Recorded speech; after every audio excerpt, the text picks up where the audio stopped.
it's a relatively easy run. Your career, he turned a hobby into a second career, and he was here, I think, exactly 2 years ago, talking about shoulder firearms in the Civil War, and now he drops down to handguns. Thank you, Warren. I played that pretty clever, and I thank you folks for inviting me back, and this is pretty well planned. I had such a good time last time I was here that as I got into my act, as they say, I left out purposely much on handguns, thinking just might be a chance that nobody else would do it and I'd get a chance to come back. So here I am. Warren and I spoke quite a bit about just how to tackle this particular subject. Depending on what your personal interest is, you would want it approached one way and somebody else would want it another way. So I thought perhaps the best way would to bore you a little bit with some history is the kids say nowadays, where are we coming from? In other words, what led up to what we had available in 1861 when the balloon went up?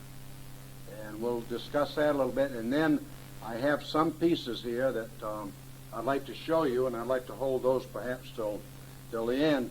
I even had one gentleman, I won't mention who it was, spoke to me a while ago and says, I'm going to come, by God, tonight just to see if you can really talk without a cigar in your mouth. The only thing that he doesn't know, if he falls asleep on me, he doesn't know which one of those are loaded. Now, most everything's supposed to start once upon a time or in the beginning. And I think perhaps a good place to start is what brought this all on is probably the first record. And by the way, let me back up just a moment, please. As far as dates go, the more research you do, the more you find the dates do not coincide. So I'm using dates tonight at the best of my knowledge. For instance, the first record of powder, gunpowder, was in 1248, which is in an essay by Roger Bacon. The Chinese claim they had it 1,000 years B.C. They did have something. Nobody knows exactly what it was. But we have a natural record in 1247 of what we now know is black powder. 75% saltpeter, 15% charcoal, and 10% sulfur. And of course the charcoal burned and the saltpeter was an accelerant which kept it going hot. Then if it got too hot, the sulfur sort of dragged it down a little bit. Now that same powder is being used today. It's not in the modern cartridges because that's more of a nitrocellulose type thing, but it is all a derivative of this black powder. And those of us, and some of you folks who belong to the various militia, still shoot it and find out it still works real good. But it's funny, now the only way they used this in anger was they would find some big rocks that were hollowed out that had either a tube of fare or a big shell, and they'd put a projectile, which is generally a more or less round rock on the top of it, on top of the powder, and then they'd get some type of a flame and they'd set it off. As you can imagine, it's just about as dangerous to the person doing the shooting as to the shootee. So, see, I'm allowed now, all right? So they needed to get some sort of direction, and it was actually 80 years before they came up with what they call the handgun. That is a stake or a stick with a tube on it. And naturally, the first tubes were not made out of metal, iron, steel, or what have you. And so that, again, got to be a fairly exciting occupation.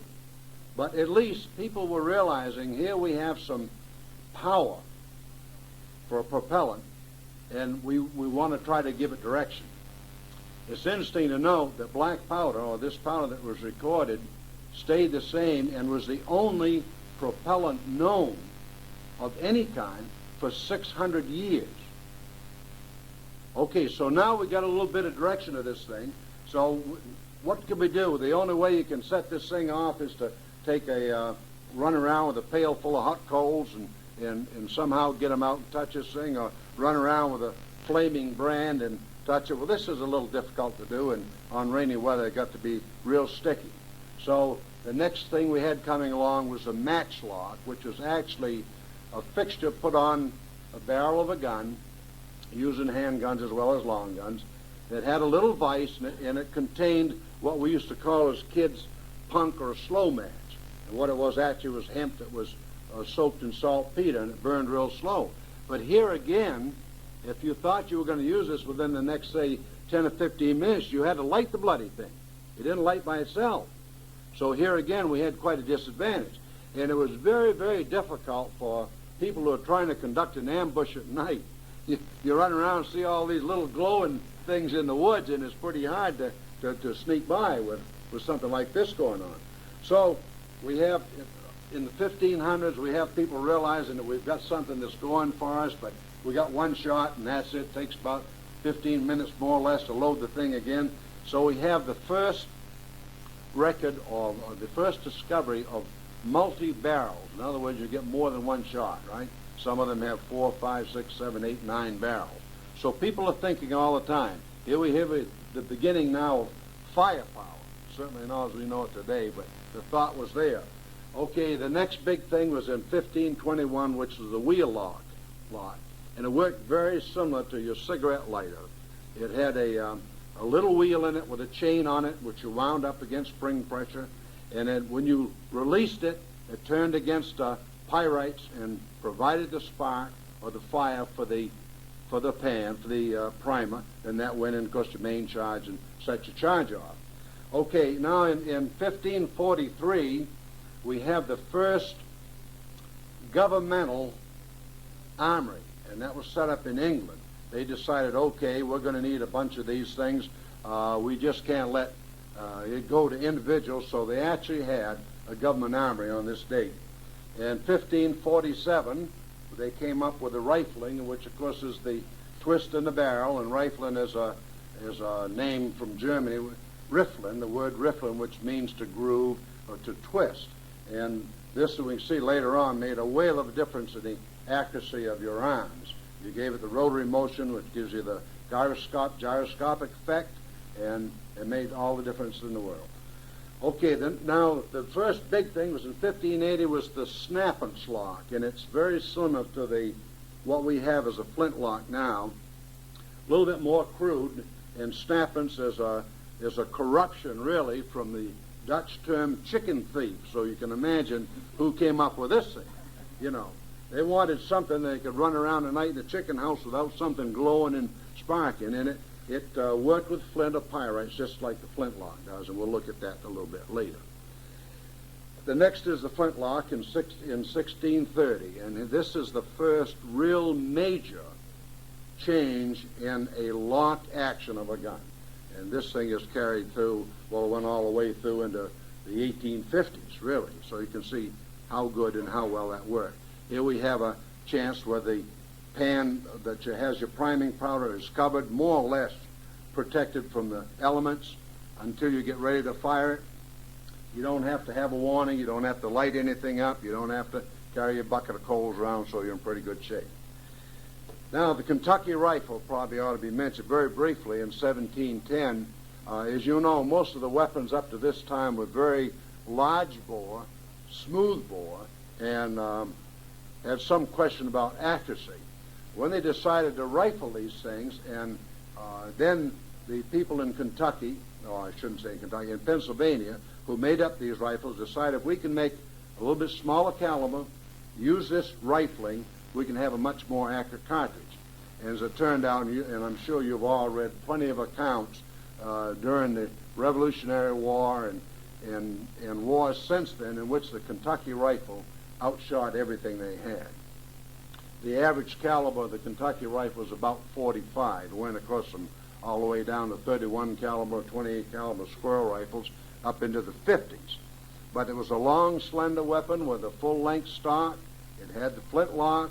It was very accurate, and the logistics were a lot less than carrying a great big, large lead ball and 24 pounds of powder across your shoulder to shoot your musket 3 or 4 times. Federal armories, 1790 is when this country decided they also would get in the act and have some armies to make weapons for the armed forces. And I have a little note here. Up to this time, in 1808, an act of Congress recognized the following 6 contractors as private armies: Henry Derringer, Philadelphia; Simeon North, Middletown, Connecticut; Leonard Pomeroy, Pittsfield, Mass; Nathan Starr, Middletown, Connecticut, Asa Waters, Sutton, Mass., and Eli Whitney, New Haven. Now, these people were designated as private contractors. Now we have the actual federal armories. Now, the next big change probably was about 1798. Eli Whitney, who was famous for his cotton gin, decided he could apply the business of interchangeable parts, save a lot of time, and also, here again, solve a big logistic problem. So it was really through Eli Whitney's efforts that we now have interchangeable parts. And he showed how that he made up the machinery to make the parts, then the parts could be interchanged any way they wanted to be.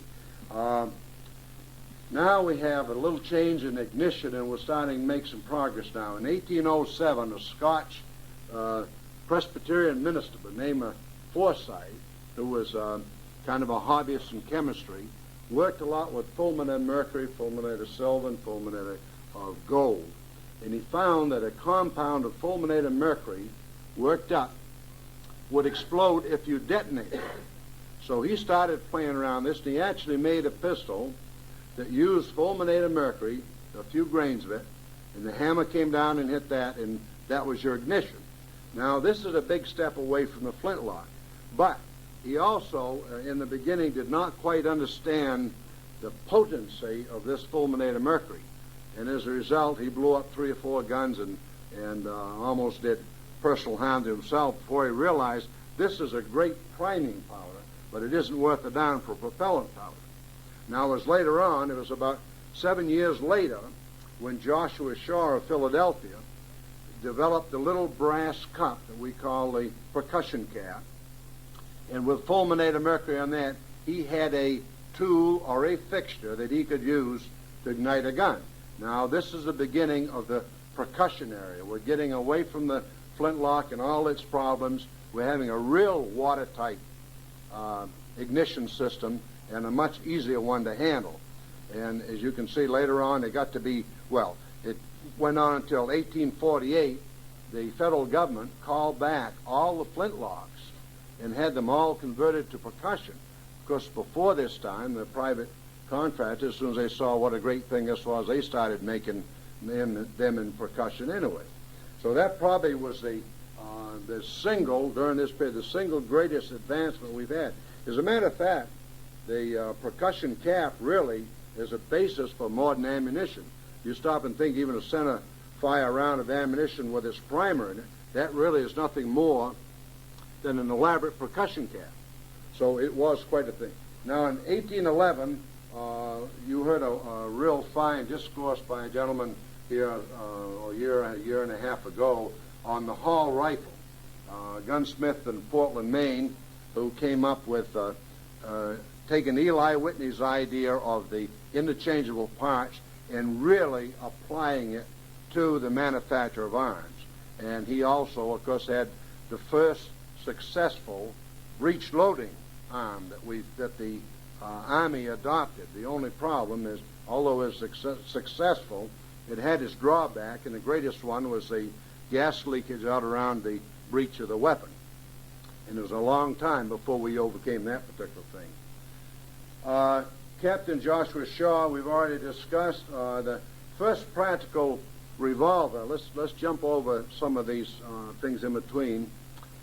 In a gentleman by the name of Sam Colt, who always loved to fool around and invent one thing or another. He was involved in working with laughing gas. He put on exhibitions of laughing gas, and if you wanted a private audience with him for 25 cents, he would give you a shot of laughing gas, and then when you came out of it, he'd tell you what you did, or you could have a witness there if you wanted to. Sam Colt was a real ingenious type gent, and he wanted to build a gun. Here we are. We have these single-shot pistols, single-shot rifles, and we have some with multi-barrels. But why not a single barrel with some type of a mechanism to give him more than one shot using that single barrel? So when he was 18 years old, he was serving before the mast. He was on a ship, and he whittled out some wooden parts, and he actually made a cylinder with a ratchet that would turn with the operation of the gun itself. He took it to England in 1835 and had it patented. Then he came back here to this country and he developed a little bit more, and he finally got through the patent office and he developed it here in 1830, a year later, 1836. Now you say, why did he do this in England? He was real concerned that he wouldn't be able to get through the bureaucracy of the U.S.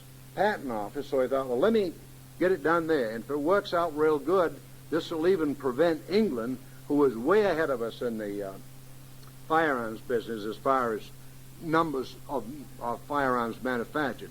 As a matter of fact, as you all probably know, when the Puritans came here in 1628, they brought with them, that they bought with their own money, 90 Snappance Locks guns and 10 of the old matchlocks. And that's what they had. At this time, England had 5 gunsmiths. That's it. Well, they got in gear and got going, so Sam Colt could see this thing going. He said, okay, that's what I'm going to do. Okay, he got this thing patented, and then he went to Paterson, New Jersey, and he formed the Patent Firearms Company. And he made this revolver that actually fired more than one shot with a revolver turning around. You all know what those are, and I'll show you in a little while. And it worked out so good because stop and think what's happening in this country right now. Here we are, we're involved. Texas has just come into the Union. They get Mexico all upset because they say, oh, God, we lost Texas. And we got a big argument over the border. We say, okay, United States north of the Rio Grande, and Mexicans said, oh, no, it goes way further than that. So here we are involved in the war with Mexico. So the Paterson revolvers were issued to, number 1, the Texas Rangers, number 2, the Texas Regulars. The way it worked in those days, that if the government had a real bad time, they were allowed to absorb the Texas Rangers into the regulars. They wouldn't do it till the last minute because naturally they didn't want to be responsible for logistics and pay and all of these other mundane things that come up when you hire a group of people to do something. But they worked out so well. In fact, there's one incident written up by Sam Walker, one of the guys that commanded Company C. He said that there were 85 Mexicans, 15 Texas Rangers with Paterson Colts. They ran them off. They killed 35 of them and wounded some unidentified number of others. Well, with these glowing reports coming back, the government said, okay, that looks like a good idea. We'll have you make us up some of them. So they got going real good for about 2 years, and then all at once we come to a peacetime situation. Everything sort of falls flat on its face, and here's Sam Colt with his organization in Paterson, nothing to build, and going deeper and deeper in debt. Finally, he went bankrupt. Just before he declared bankruptcy, he asked the people, and Mr. Peterson, who was running the patent firearms, he said, okay, would you like to buy this company? You know it's going downhill. And he said, yes, I'll buy it. And Sam Colt had vision enough to say, all right, but all the machinery that is special for making this Paterson belongs to me. Okay. So here we are in the dead period, and Sam Colt not doing anything at all, except he's running back and forth to England, trying to convince them to buy weapons, and of course they're having their problems with Crimea and so forth, and this country is just waddling along. So he goes back on the road again. He does some more of his laughing gas stuff to make a little bit of money, and he also is tinkering around with an underwater cable and mines. He called them torpedoes. We call them mines now. And he was taking his spare time. He was blowing up these old ships' hulls from a 5-mile distant spot. Well, this impressed the government, but here again, not being at war like the government is, they wouldn't buy them. Okay, so now we have the approach of the strength of the Mexican part of the war, and they say, okay, this thing is going to get worse. We've got to have some weapons. So they gave Colt an order for 1,000 handguns. Now, these handguns were to be modified in accordance with Sam Walker's, the guy who ramrodded Company C, with his ideas. and they sent Mr. Walker to Washington and back to Patterson. In the meantime, he made the move with Colt from Patterson to Hartford, and said, "You have him make these changes, and we'll buy 1,000." So this was going to be the salvation of Colt. So Colt says, "All right, I'm going to go around and get a hold of one of my old Pattersons, and we'll make the changes." Guess what? He couldn't find one. He couldn't find one of his own revolvers.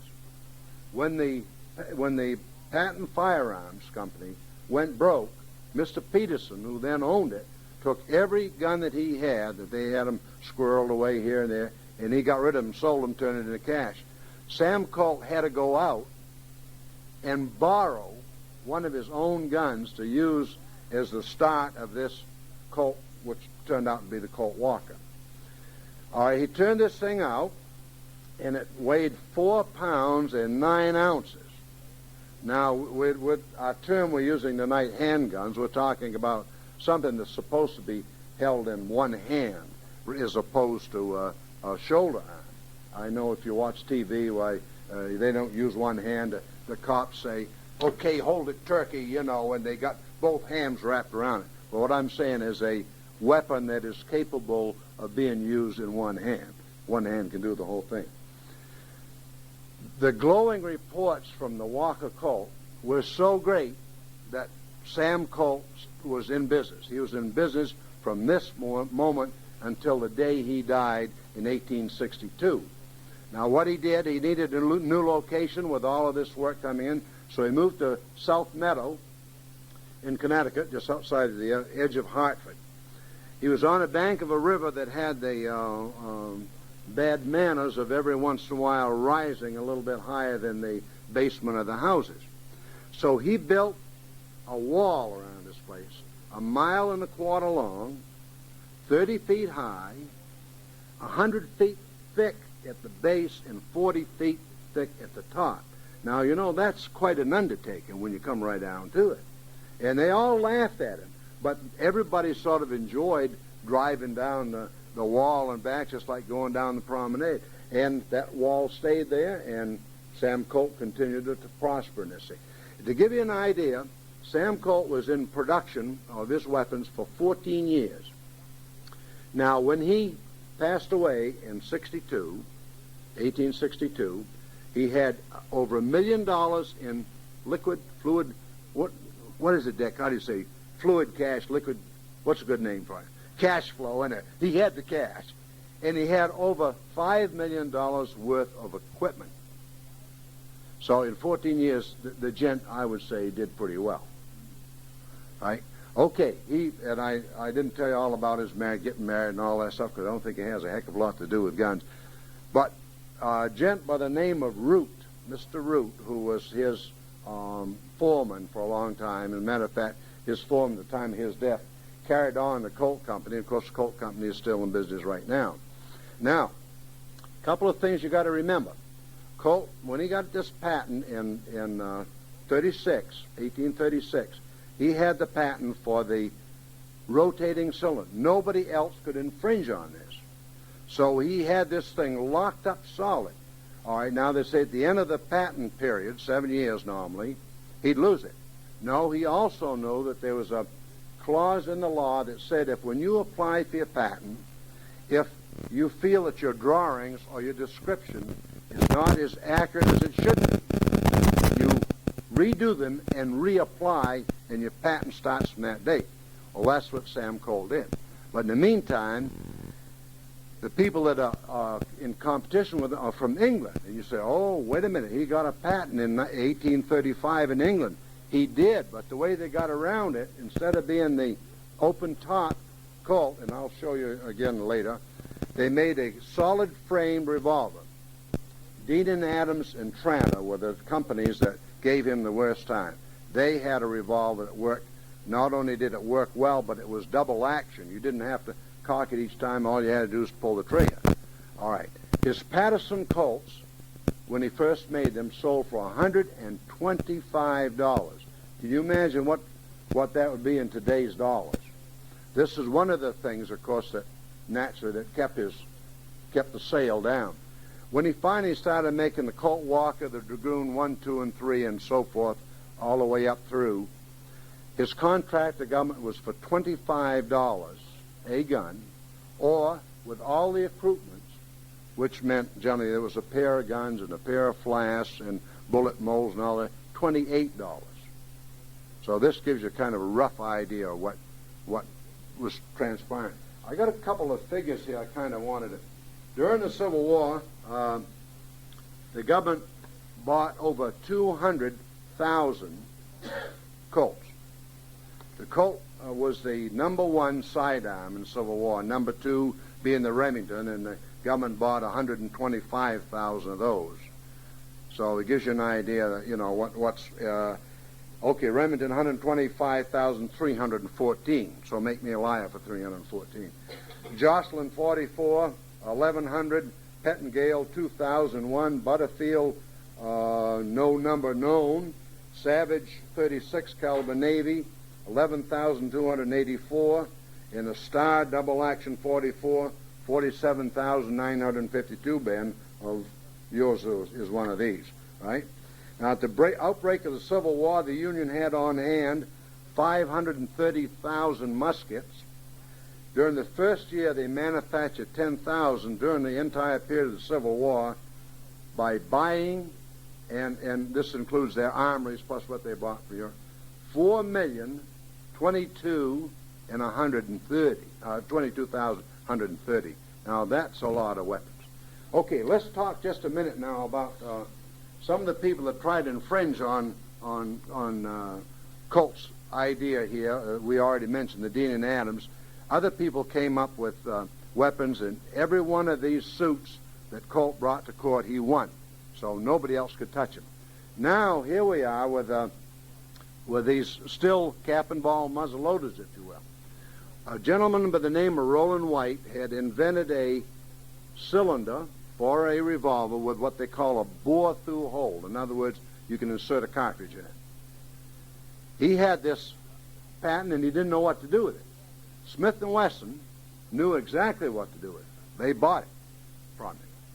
And with the idea that they would also give Roland White a royalty on all the weapons they made, and that Roland White was to fight any lawsuit that might come up against this bore-through business. And it's lucky they did, because they had suit after suit after suit where people would make revolvers that you could insert cartridges from the rear. And I'll show you a little bit later one of the attempts to get around this thing. But there were a lot of... When Smith & Wesson won the suit, what happened generally is the manufacturer had to take X number of guns, stamp on the gun, made for Smith & Wesson. And the proceeds from that sale went to Smith & Wesson to help the suit. But anyway, they came up with a cartridge revolver. And guess what it was? 22. Because you stop and remember now that the first thing we had going, well, the first cartridge actually was the Flobert, which was a 22 caliber cartridge. It was a very low-powered type thing, and this was the only thing that we had in our hands that we could use. Now, this Smith & Wesson first model 22 got to be very popular with the Confederates, particularly, or with the officers in general, because they were not allowed to wear sidearms. They had their swords. They didn't wear sidearms. They didn't want to bulge their jackets or their tunics. This was one of the few things that they could keep pretty well hidden. But as the fellow said, it isn't something you'd want to go up against a charging rhinoceros with. And when you see what it looks like, you can get a good idea. Most everybody in this room knows what a 22 short cartridge looks like. Okay? Now, what I'll do is let me go through some of these. Time, all right. Okay, we mentioned, I'm not going back to Matchlock and Snappance and Migolet and all that. Now, this was a Charleville. This is a military flintlock. And you can see, without having a match stuck in the side here, you put your primer in here, the main charge, and your ball on top there, and you're all set to go, right? And this comes complete with its own rammer. Now, that was an issue one.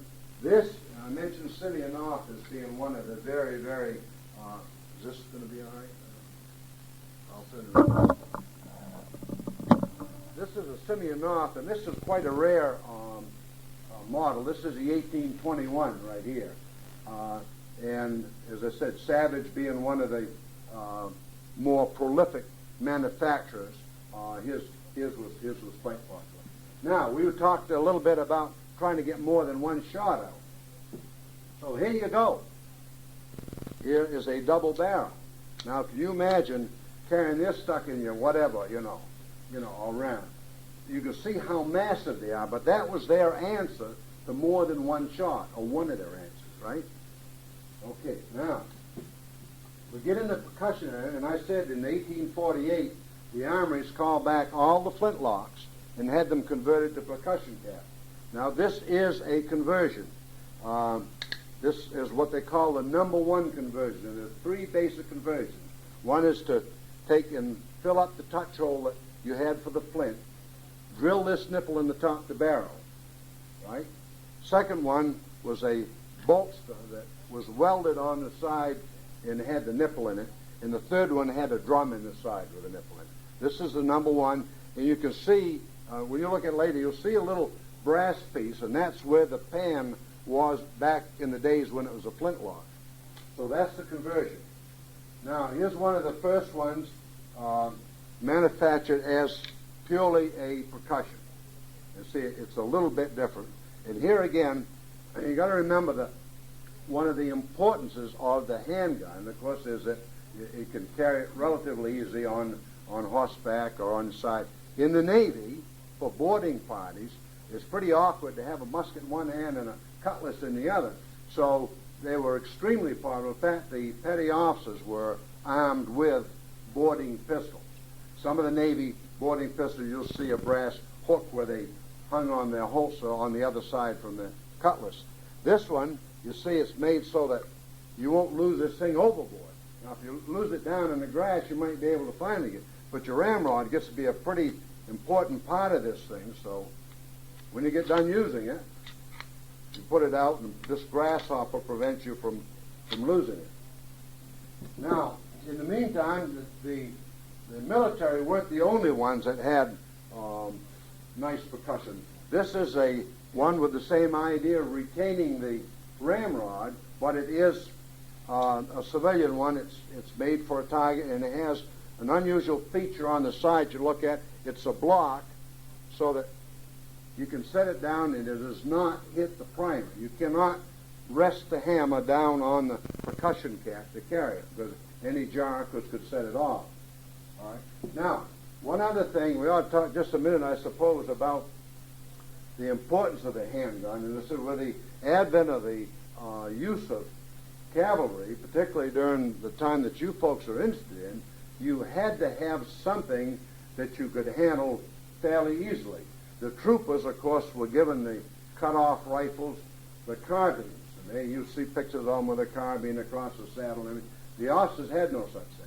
So they wound up with saddle holsters and what have you, and with the revolvers and the use of their sword.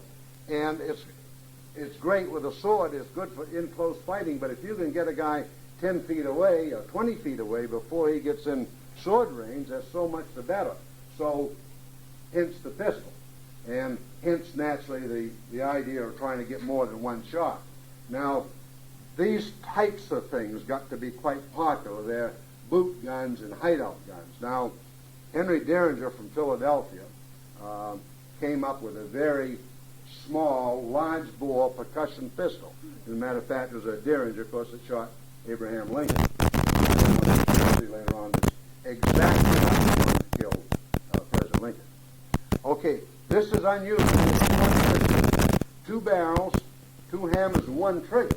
You pull the trigger a little ways, the right-hand hammer comes down, you continue to pull it, and the left one comes down. And naturally what happens is the guy gets excited, and he winds up with both barrels going on. But this is a better deal than the Lindsay and the Waltz. The Lindsay had one charge loaded on top of the other charge, and it had two hammers and one trigger. The forward charge was ignited by the nipple on the right-hand side, which had a little trough or a little tube that went up and ignited the forward one. Then, as you continue to pull it back like I did on this one, it fires the regular charge. Now, that's great unless you get in a hurry and the first charge doesn't go off. Then that gets to be quite exciting. Now, the waltz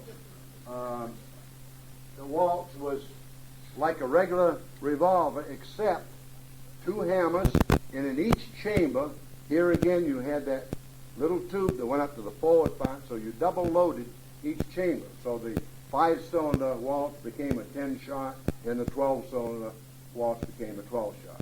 And they were quite popular until they started having problems. And 2 years ago, those of you here remember our discussion on the double-barrel cannon that fired together. You can imagine what that was like. Okay, then other little tricks of the trade, of course, are all sorts of things.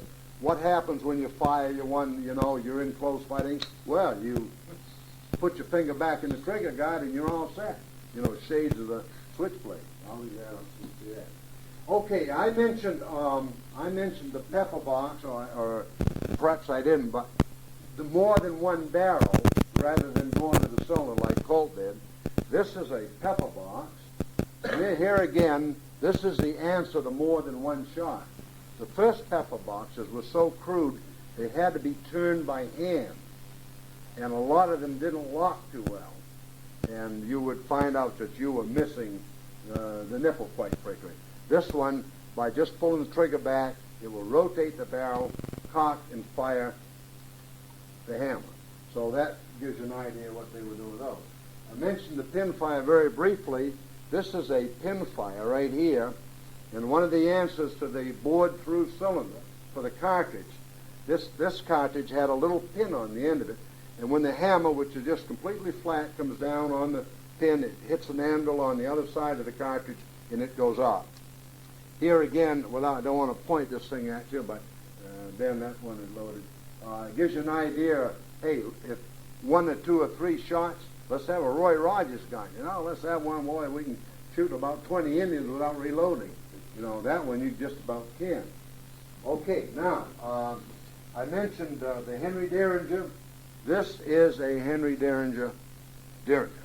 Now, they got to be so popular in the small guns, and naturally, he had lots of imitations. In order to avoid lawsuits, they spelt the name with 2 R's, Derringer. So that you'll find a lot of it. And right now, even today, the shorter barrel guns or hideout guns, a lot of them are called Derringers. But this is the reason, Henry Derringer. Now, this is identical to the ones I said that shot Abraham Lincoln. Okay? Now, when we were talking about Colt, we mentioned quite a bit about the Walker, and let's do it right now. I'm going to ask one thing of you. I'd like you to come up and look at these things. But I would ask you to please not to bang this one around too much. You see, I got some things. This is the rarest of all the Colts, and it is rarer than the Patterson.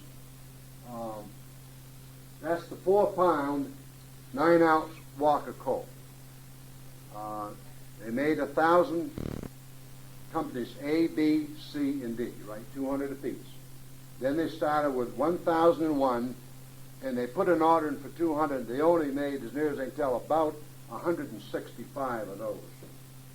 So we're talking about 1,165 of these. Survival rate is very, very low. This one, I was fortunate to get, you look at it, it says C Company, serial number 48. C Company is a company that Sam Walker commanded. So this is the one.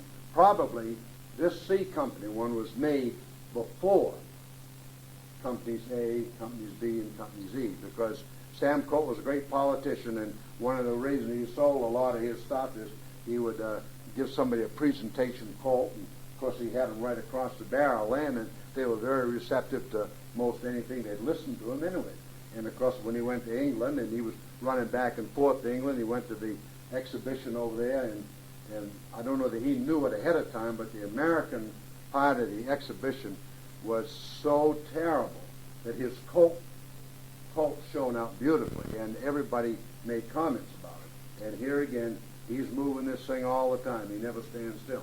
So look at that, please, but I appreciate it. To give you an idea, one of the improvements made on the Colt was the way that you latch the ramrod. Now this is self-contained. Some of these were made without any way. You had to take the gun apart and load the cylinder. These you can load them right the way they are. You can turn that around, put your powder in it, and ram your ball home. This one, this Colt here, the first model, has a very delicate spring underneath it. As you can see, that's the original spring made in 1847 that holds that on, and as you can also see, a lot of banging and slamming probably wouldn't do it much good. Okay, now part of the improvements also in the Colt, I mentioned $28 if you had the whole set, was a bullet mold. Now this is a Colt mold, and they came in double cavity, a round ball, and a conical ball. Now the conical ball, supposedly, it is a little heavier, supposedly was more accurate than the round ball. But Colt, here again, used a number of tricks in the manufacturer's weapons. His weapons have not a straight twist, but a gain twist, which was found out shortly after they invented rifling, that gave you the most accurate situation you could have. In fact, a lot of your better Kentucky rifles not only have a gain twist, that is, it starts out slow and gathers and twists. And the idea is as a bullet starts to go through, without hitting that quick twist, it doesn't skid. It grabs a hold. So the Kentucky rifles, many of them had a gain twist, and they had a very slight choking. Okay, the other improvements with it were the powder flasks. Now these are both Colt, they're almost identical, Colt powder flasks. So these also, these two flasks here happen to be for the little 1849 Colt pocket. This was a pocket belt police model, and it came in several barrel lengths. And a little bit later, they went from 31 caliber to the Navy caliber 36, and people wanted something a little bit heavier. So your basic Colts from the Walker up into the ones that I can show you are the 1849 in different barrel lengths, the 1851 Navy in 36 caliber with the octagon barrel, and the most popular one of all that we mentioned earlier is the 1860 Army in 44 caliber. Now, up until the advent of the 44 Magnum pistol, the Walker Colt was the most powerful handgun in the world. So you can see that although it was black powder, quite primitive, it was a very, very potent weapon. Now, we mentioned just briefly, I promised we'd discuss swords a little bit or something. In close fighting, the comments from people in the battlefield said that if you're out in the open, you absolutely cannot win against cavalry. Cavalry said, without our sword and our sidearms, we are also dead. Now, back when we were fighting the Seminole Indians, the Seminoles were great for lances and sharp-pointed sticks and all this type of stuff. And you all remember reading back during the Revolutionary War when they had a call to arms. If a farmer had a scythe, he straightened the blade out and he tied down the end of a pole, so he had, in effect, a lance. Well, the United States started to use a little bit of this during the Mexican War, and they found out they could not seem to become adapted to the use of the lance.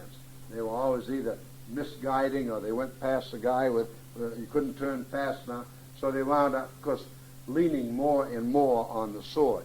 Now the non-commissioned officers carried the cutlass, the officers carried what they called the hanger, the sword.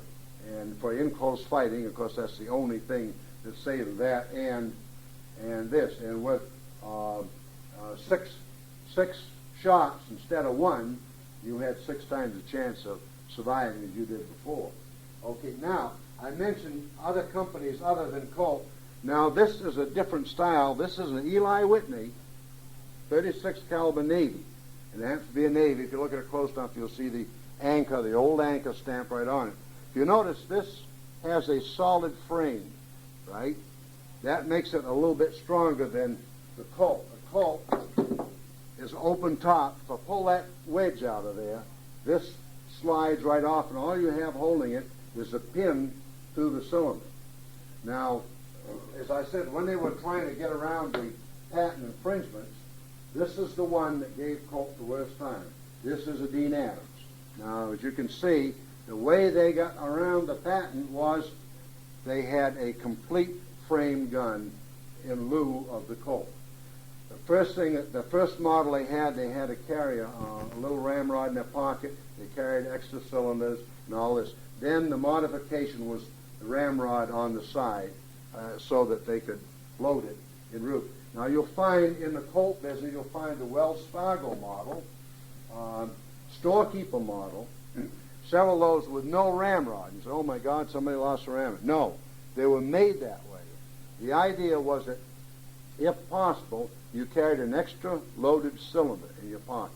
But on horseback, if you got a bunch of wild Indians chasing you, and you're riding a wild bronco, and the wind's blowing about 50 miles an hour, how are you going to stop and pour your powder and roll a Bull Durham cigarette at the same time? It gets a little awkward. So they felt that if it was going to be loaded, it was going to be loaded in the station or off the horse sometimes. So they lightened the weapon up a little bit by eliminating that ramrod. Okay? So now, I wanted to show you, okay, when I told you in 1848, the government called back all the flintlocks and made percussions out of them. When the cartridge came into being, everybody jumped on the gun, and those that could converted percussion revolvers to cartridge. Now that is one right there. And what they do is they cut off the back of the cylinder here where the nipples are, okay? And they gives it a bore through. Then they make a plate that takes up that distance in there, and they change the firing pin. Now, and you notice this has no ramrod on it at all. See, it doesn't need a ramrod, okay? So that is a Colt conversion. Now, I want to show you one more here. Okay. The only thing unusual, everybody says, oh, gee, look at the dueling pistol. Well, those aren't dueling pistols, except you'll have to answer a question for me. If you have a 10-foot canoe and you go out to Raggedy Island and fish, does that canoe become a fishing boat? If you have a duel with these, do they become duelists? They don't fulfill the requirements for duelists under the Code Duellum, but numbers of them have been used. As a matter of fact, during the Civil War, many duels were fought with old Sam Colt's equalizer, too. Okay? But that shows you, that has all the accoutrements in it. It has the, this comes out, the screwdriver comes out, and you have a nipple wrench taking the nipple off, and you'll find, in this particular case, a couple of original spare nipples. It has a ramrod, a bullet mold, and powder flask. Now, we were talking a while ago, too, about getting around this business of more than one shot. The biggest thing on the revolvers, or pistols, I should say, not the revolver, the pistols, was the mechanism. So if you had some way of simplifying having one lock with more than one shot, and here we go, see, one lock, right? More than one shot. So there are several ways of doing it. This one is a double barrel. Okay, it has a little lever on the side of it, and there's a drum in there. Turned one way, the hole communicates with the bottom. Then you flip it down, put another cap on it, and you have a double barrel. You do have to insert another cap. All right, another way of getting around it. Here's another one with a folding trigger. Okay, fire one barrel, fire the other barrel. You don't have to stop and put a cap on it. And made this way so that you can carry it in your pocket. Oh God, I'm out of time. Oh, you're not. You're going fine. Well, all right. Now, here's our big, dangerous gun that our officers carried in the tunic to fight with, right? The little Smith & Wesson 22 short, built in 1856. I'm not kidding. I'm not kidding. That is it. It is a tip-up. It has a latch on the bottom.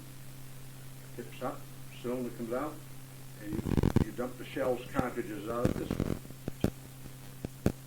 Okay, this is what they call, this is the first model 6 issue, which means something to collectors, but that's all. And it gets very complicated. We don't have time to talk about it. But that's what they carry. Now this one, when you look at it, you say, oh, there's something missing. Well, there is something missing. It has a little folding spur on it, so it has a folding hammer. And you move it back like that, like it's cocked, and it has a little bit of a spur that you can use. Okay, I also mentioned to you very briefly all the attempts to get around the bored-through cylinder, but still use the cartridge, which everybody wanted to use. This is a Slocum revolver, which evaded the patent infringement because each chamber screws in. You open it out and feed it through the side and put it back. They had no way, was that an infringement on the Colt, and yet it fired the cartridge, which everybody wanted to do. And when Warren and I were talking about it earlier, we mentioned going to a fixed ammunition. We know it. In other words, it contains the bullet, the powder, the case, and the primer, all in one thing. Now, we had in Hall's breech loader and a lot of the early weapons and muskets, they had cartridges. You'll notice in your studies of the Civil War that the United States, or the federal government, I guess that's what you had to call it in those days, bought so many million cartridges. What they were paper cartridges. They were the bullet with the paper stuck on them, and they later got wise and used nitrocellulose paper full of the powder charge. You bit the end off, stuffed it in, and ran it down in the rifle, and that paper, of course, became the wad, or the patch, if you will, and they made it, as I said, later on, so they would burn. You didn't have a whole lot of cinders and clinkers in your barrel. But you had to put a percussion cap on it. Now, another attempt to get around that was the Dryce needle gun. Now, this guy was way, way ahead of his time. He loaded this so-called paper cartridge with a little disc in the back of it. The needle, which is a firing pin, went all the way through that cartridge right up to the base of the bullet. At the base of the bullet, between the bullet and the powder, was the primer, not in the back. So that hit that thing, and really what you had was a center fire, which really wasn't developed until several years later. So the reason I bring all this nonsense up to you is to show you what did we have when the Civil War started, because they used anything and everything they could get their hands on. In the beginning of the war, there were probably almost as many flintlocks being used as there were percussions, because there weren't that many percussions available because of the price. Then during the Civil War, because that accelerated and acted as a catalyst for the inventiveness of firearms in general, we find a complete change going through, okay? Now, other things that are kind of unusual, you did with what you had. Now, Soldier was issued a pound of lead with a bullet mold to mold up bullets for his gun. So everybody can't go down to the Kmart, in those days and buy yourself a bullet mold. Now, there's a bullet mold made out of a bolt right there, and you get a chance, I'll leave it open so you can see it, and it works slick in the dickens, except you better, by George, have something to hang on there because it gets awful hot. But that makes a perfect bullet. A couple of other things that have absolutely nothing to do with what we're talking about tonight, but I just thought it might be a good idea to bring them on. I don't think you'll see many of these. Now, this just happens to be the original box. This is a Pratt burglar alarm or a game gun. In other words, it's a trap. I mean a real trap. Let me show you how it works. And the ones that you'll find, generally, most of them, even in the ones I've seen in museums, do not have the base. These get lost.